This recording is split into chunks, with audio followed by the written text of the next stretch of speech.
As far back as I can remember, the halls of video game history, nothing is so unique and yet so infuriating as the password system.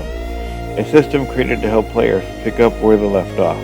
But when does this first appear in video games? In this first episode of Punzer's Gaming Guide, we will learn the history of passwords used in early video games.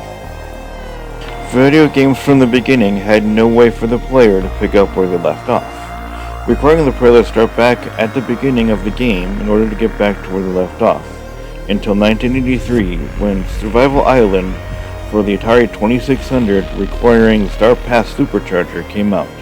It was the first game that used a password system. However, when the Nintendo Entertainment System was released is when passwords really took off.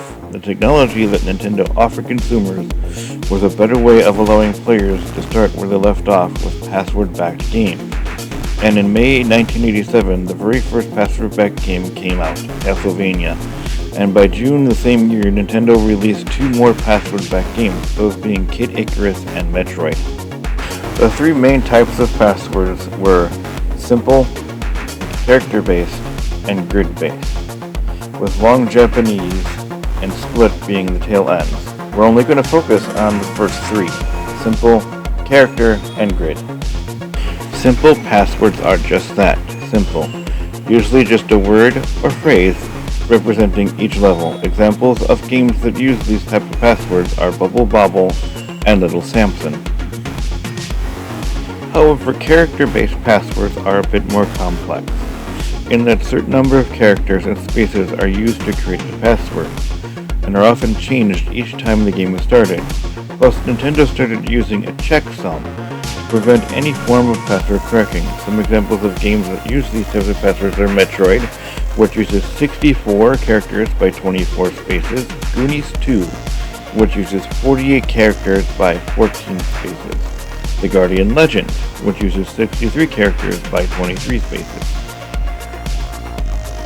Grid-based passwords are no different than character-based passwords. Instead, they use a grid system. Games that use these passwords are Mega Man 2 and 6, which uses a 2x6 grid, Mega Man 3 and 5, which uses a 3x36 grid. However, Castlevania uses a grid system, but instead of dots, like in the case of Mega Man, it uses whips, chains, and crosses.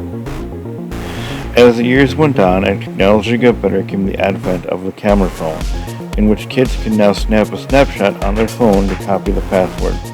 And then more and more complex games used a battery backup system for saving games. Now here's my short list of passwords that I loved and passwords that I hated. The ones I loved were Mega Man, because it used a grid system and all I did was draw the grid and put the dots in the proper place, and Bubble Bobble, which just used a few words or phrases just to get to each level. And the ones I hated were Swords and Serpents due to the fact that it was too long to even remember, and Who Framed Roger Rabbit since the password only showed for a brief second or two, giving you no time to write it down. Not all passwords were easy to remember or write down. Here are some examples of games that are noted for having the worst passwords of all time. Guardian Legend, which has an extremely long password.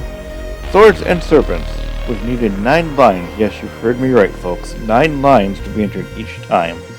And Legacy of the Wizard, which was hard to figure out all of the letters, characters, and punctuation needed to be entered. Well, that is the brief history of passwords in early video games. What passwords did you love or hate? Tell me down in the comments below. I'm Paul saying peace out and stay frosty.